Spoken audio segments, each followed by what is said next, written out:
Morning to all my dear students of class 7. Today I am here to explain you the chapter number 4 of the subject Social Studies part Civics. So let's begin now. The name of the chapter is Markets Around Us. The first thing you have to do is to write today's date, that is 16/10/2020. During my explanation, the difficult words which I have underlined, those words you all will also underline. So let's begin. The term market in the wider sense means an area in which buyers and sellers of particular goods are in contact with one another. Market एक ऐसी जगह होती है जहाँ पे एक बेचने वाला होता है और एक खरीदने वाला।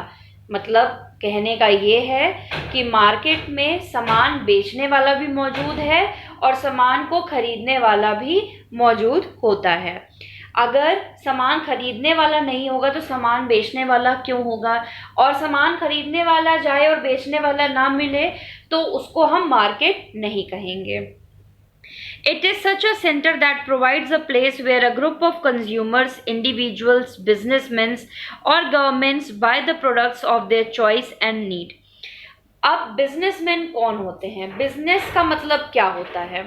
बिजनेस का मतलब होता है कोई ऐसा काम करना जिससे आपको प्रॉफिट हो। कोई भी इंसान है वो बिजनेस क्यों करता है? ताकि उसको प्रॉफिट मिले। अगर एक व्यक्ति को कोई सामान बेचने पर उसका प्रॉफिट ना हो तो वो सामान क्यों बेचेगा? दुकानदार दुकान में जो भी सामान रखता है, आखिर उसको बेचने पर उसको कुछ बचत होती है तभी तो वो बेच रहा है ना, फालतू तो नहीं बैठा है। ठीक है, तो बिजनेस का अर्थ यही होता है कि अगर बिजनेस में आपको लाभ हो रहा है।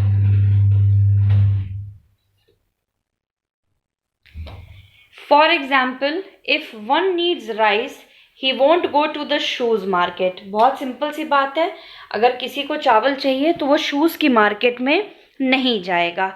Instead he would visit rice market. वो राइस की मार्केट में जाएगा जहां पे उसको चावल मिल सके।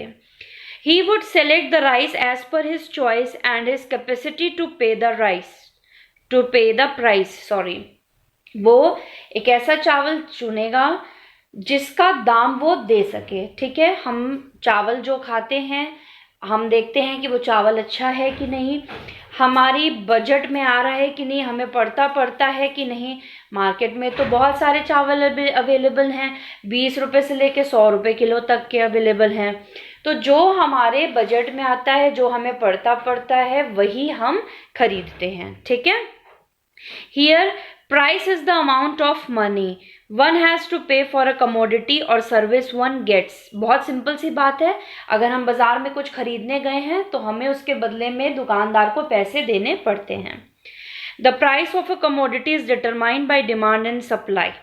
किसी भी सामान का, कमोडिटी या गुड का मतलब होता है सामान, किसी भी सामान का जो प्राइस होता है, दाम होता है, वो कैसे तय होता है? वो दाम तय होता है लोगों की डिमांड के ऊपर और सप्लाई के ऊपर, कि उनको मैन्युफैक्चरर्स या उनको फैक्ट्री वाले सप्लाई कितनी दे रहे हैं सामान की और कितनी उस सामान की बिक्री हो रही है। मान लीजिए वो सामान बहुत पॉपुलर है तो वो महंगा बेचेंगे, और बिक ही नहीं रहा है, वो चाहते हैं दुकान से निकले तो वो जो दाम लगे वो लगा के बेच देते हैं। ठीक है, तो जो भी कमोडिटी का दाम होता है वो मार्केट की डिमांड और सप्लाई पे डिपेंड करता है। Here, demand refers to willingness of a consumer to buy a particular commodity at a particular period of time.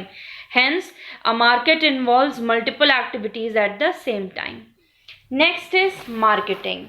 अभी हमने पढ़ा मार्केट के बारे में, नेक्स्ट टॉपिक है marketing. Marketing is a vital procedure that most producers these days undertake before starting to manufacture product.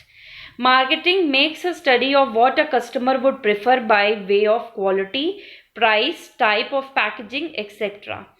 Marketing also keeps in mind competing products and their features.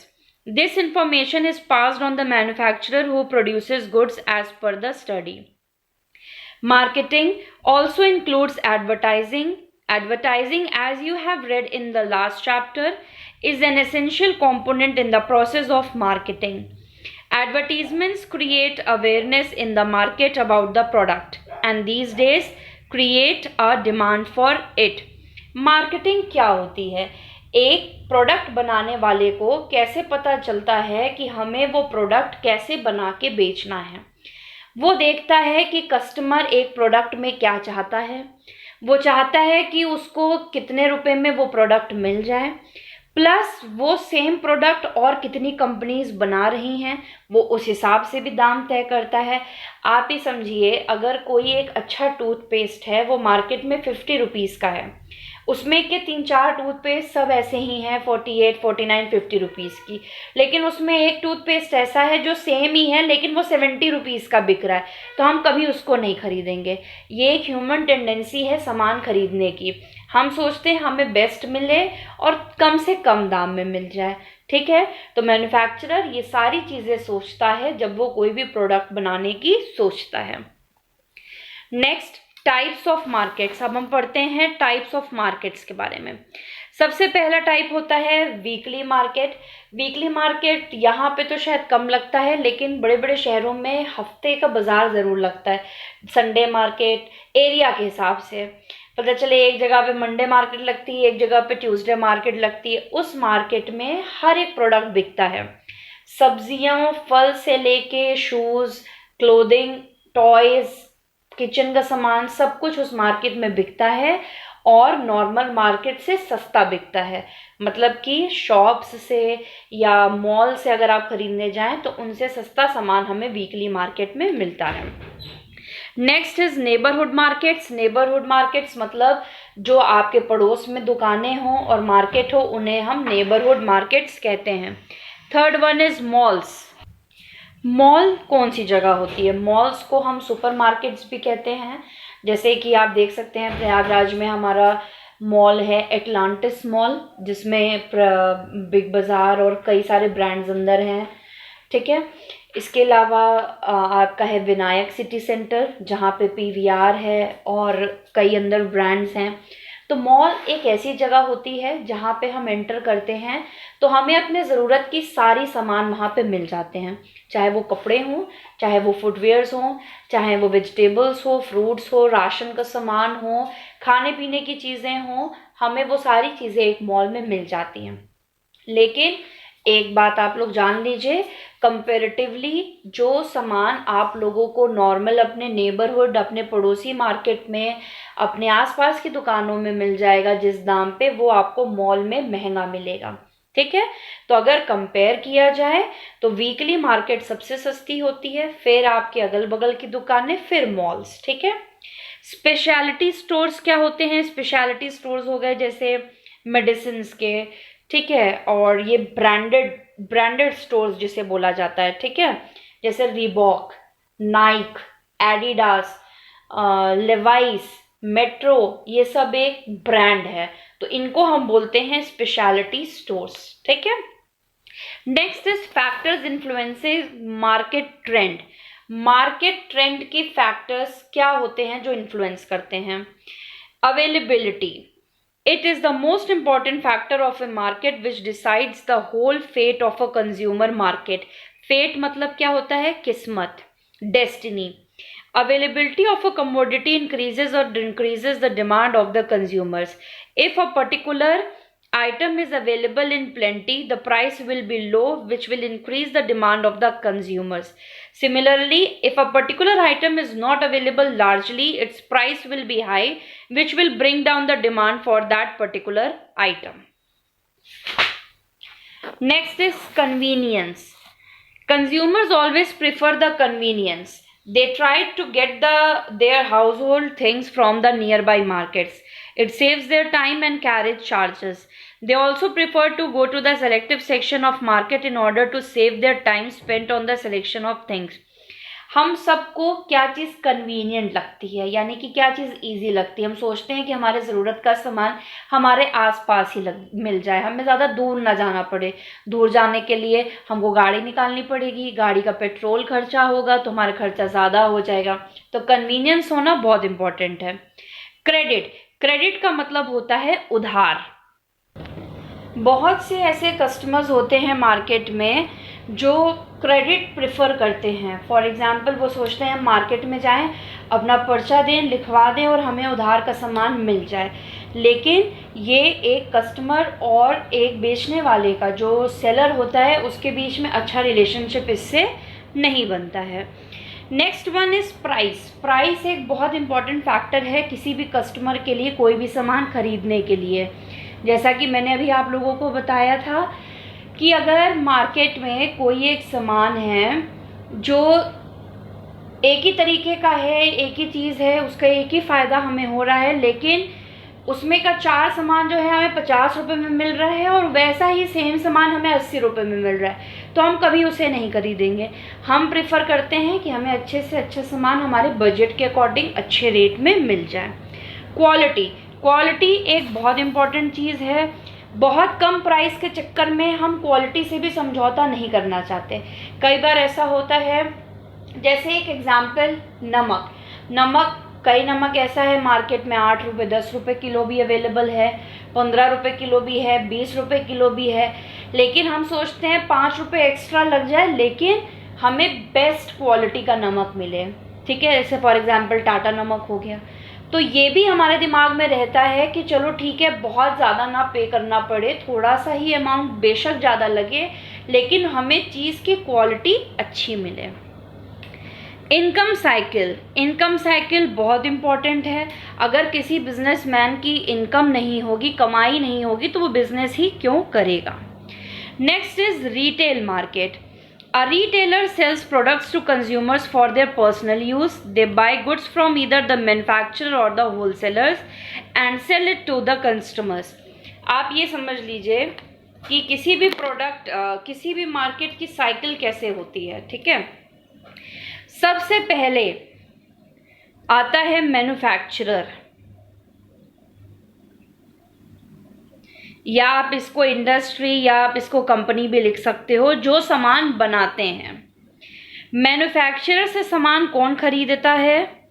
Wholesaler. Manufacturer से सामान wholesaler खरीदता है। Wholesaler वो आदमी होता है जो एक कंपनी से, एक इंडस्ट्री से बल्क में सामान खरीदता है, यानी कि बहुत एक्सेस क्वांटिटी में। होलसेलर सामान देता है रिटेलर को। रिटेलर यानी कि दुकानदार, जो प्रोडक्ट को एक एक दो दो करके बेचते हैं, बहुत बल्क में क्वांटिटी नहीं खरीदते, जैसे होलसेलर हैं। अब ये मैन्युफैक्चरर है साबुन का, ठीक है, अब इसके यहाँ एक फैक्ट्री में एक दिन 1 लाख साबुन बन रहा है।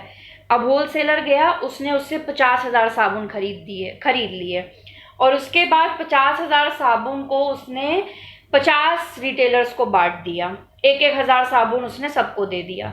तो रिटेलर जो होते हैं वो होलसेलर से खरीदते हैं कम क्वांटिटी में। फिर रिटेलर से सामान कहाँ जाता है? कस्टमर के पास। यानी कि हम अपना सामान ज़रूरत के अकॉर्डिंग खरीदते हैं। ये नहीं कि घर में 4 साबुन की ज़रूरत है तो हम 14 उठा लाएं, नहीं। हम बहुत सोचते हैं चलो एक आध एक्स्ट्रा रख लेते हैं कि अचानक से ख़त्म हो जाए तो मार्केट ना जाना पड़े, बस उतना ही ना। ठीक है, तो ये 4 मेन मार्केट के हैं।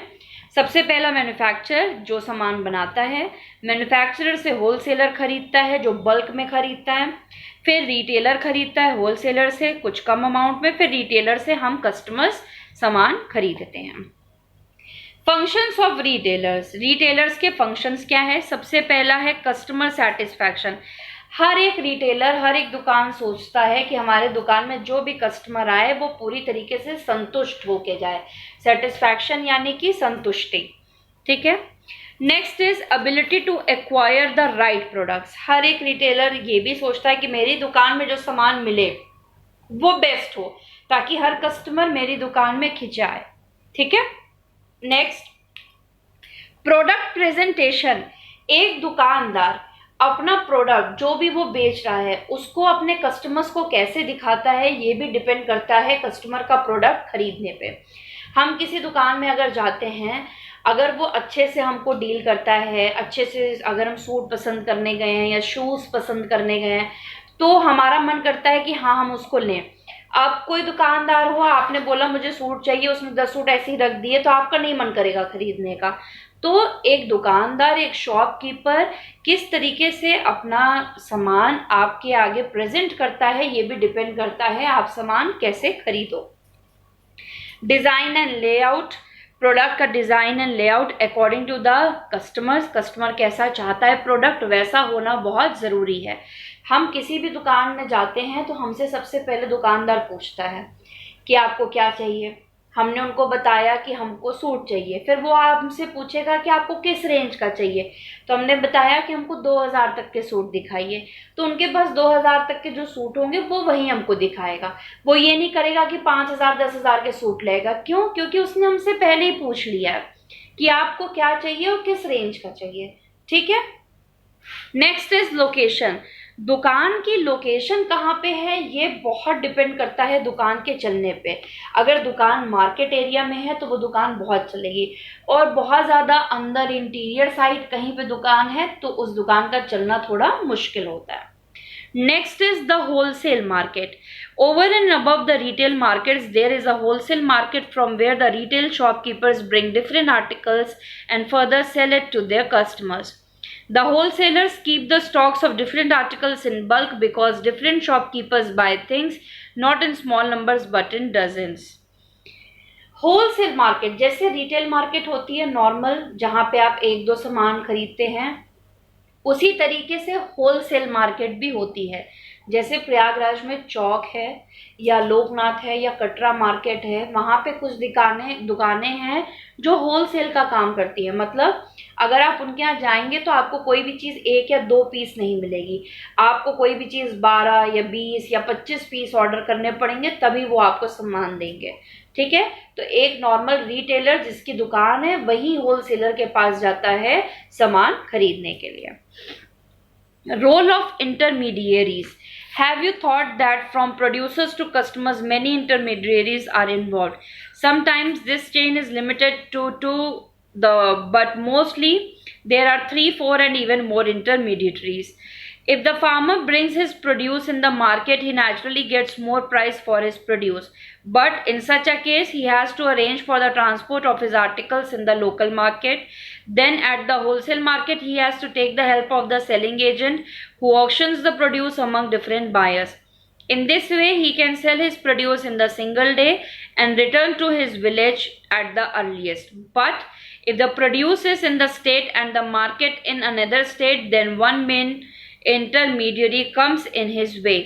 He may be a wholesaler or an agent who buys the farmer's produce in bulk and himself arranges for the transport of such articles to distant wholesale markets.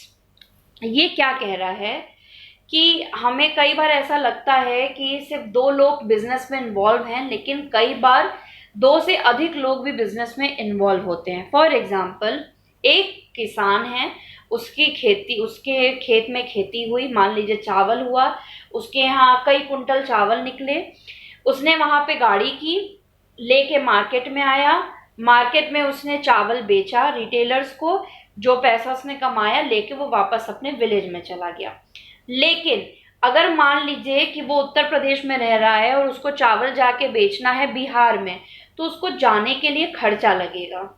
तो क्या होता है, कई बार कोई दूसरा पर्सन इन्वॉल्व होता है जो उससे सारा सामान खरीद लेता है, ट्रांसपोर्ट अरेंज करता है और जाके फिर मार्केट में बेचता है। तो ये कह रहा है कि जरूरी नहीं है कि हर एक डील में सिर्फ 2 लोग इन्वॉल्व हों, 2 से अधिक लोग भी इन्वॉल्व हो सकते हैं। तो यही रोल होता है इंटरमीडियरीज का। ठीक है। बाकी मैंने आपको ये चेन ऑलरेडी समझाई है। The producer who produces different goods यानी कि manufacture, the agent who acts as a link between the produce and the wholesaler who keeps a large stock of wholesale articles, the retailer, the customer. ये जो agent है ये जरूरी नहीं है कि हमेशा इन्वॉल्व हो। सबसे पहले मैन्युफैक्चरर या प्रोड्यूसर, फिर होलसेलर, फिर रिटेलर और फिर कस्टमर। ये मैं आप लोगों को ऑलरेडी ये चेन समझा चुकी हूँ। तो एक्सप्लेनेशन इस चैप्टर का ओवर होता है। Let's begin with the exercises. Exercise number B, choose the correct answer. Shopkeepers buy goods from a wholesale market, take on wholesale market. Second, A or an acts as a link between the producer and wholesaler, intermediary. Third, the dash pays the final price for the product bought, customer final price pay करता है product का। Next, shops that cater to the immediate needs of the people of a locality are called neighbourhood markets. ये markets वो होती हैं जो लोगों की जरूरत को तुरंत पूरा कर सकती हैं। करेक्ट द फॉलोइंग स्टेटमेंट्स, यहाँ पे दिए गए स्टेटमेंट्स गलत लिखे हैं, इसमें जो वर्ड गलत है उसे हमें सही करना है या कट करना है। पहला, in a market goods are not sold. क्यों? मार्केट में तो गुड्स बिकते हैं, तो नॉट वर्ड को कट कर देंगे तो सही स्टेटमेंट बन गया, in a market goods are sold. Next, the shops in the neighbourhood are called shopping complex. No, neighbourhood की शॉप्स को हम बोलते हैं neighbourhood markets. Third, buying and selling of goods only takes place in a market. No, buying और selling goods तो कहीं भी चल सकती है, जरूरी नहीं है मार्केट्स में ही चले, नेबरहुड मार्केट्स में भी चल सकती है, मॉल में भी चल सकती है, कहीं भी चल सकता है। सो ओनली वर्ड यहाँ से कट हो जाएगा और ये स्टेटमेंट सही बन जाएगा, buying and selling of goods takes place in a market. Next, goods sold in a shopping complex are cheaper than the markets. नहीं, शॉपिंग कॉम्प्लेक्स कट हो जाएगा और यहाँ पे हो जाएगा वीकली मार्केट। सो सही स्टेटमेंट हुआ, goods sold in a weekly market are cheaper than the markets. Next, filling the blanks with the appropriate word from the list. First, dash is an area in which buyers and sellers of goods are in contact with each other, market. Second, advertising is an essential component in the process of marketing. Advertise करना, product का प्रचार करना बहुत ही important होता है, इसीलिए आप लोग टीवी में इतने सारे एड्स देखते हैं। हम कई बार किसी प्रोडक्ट का टीवी में एड देख के उससे प्रभावित होकर उसको खरीदने जाते हैं। Third, the weekly markets have items available at cheaper rates, यानी कि कम दाम में। Fourth, credit is one of the most demanding factors of a market. Fifth, the wholesalers keep the stocks of different articles in bulk. Bulk मतलब होता है huge amount, खूब ज्यादा, ढेर सारा। E, match the following. A chemist क्या बेचता है? Medicines. Second, a wholesaler के पास large stock of things होती हैं। Third, a mall यानी कि shopping complex. फोर्थ, अ ग्रोसर के यहाँ आपको शुगर मिल जाएगी यानी कि चीनी, यानी कि ग्रोसर यानी कौन होता है? ग्रोसर का मतलब होता है जो हमारे घर के सामान, जो राशन बेचने वाला, ठीक है, जिसको आप ये भी बोल सकते हो जनरल मर्चेंट की शॉप। नेक्स्ट, रिटेलर के यहाँ आपको क्या मिल जाएगा? Small stocks of things, 2, 3, 4, 5, 1. The question answers of this chapter you will get in the homework. So our chapter number 4 is finished today. That's all for the today's class. Thank you very much.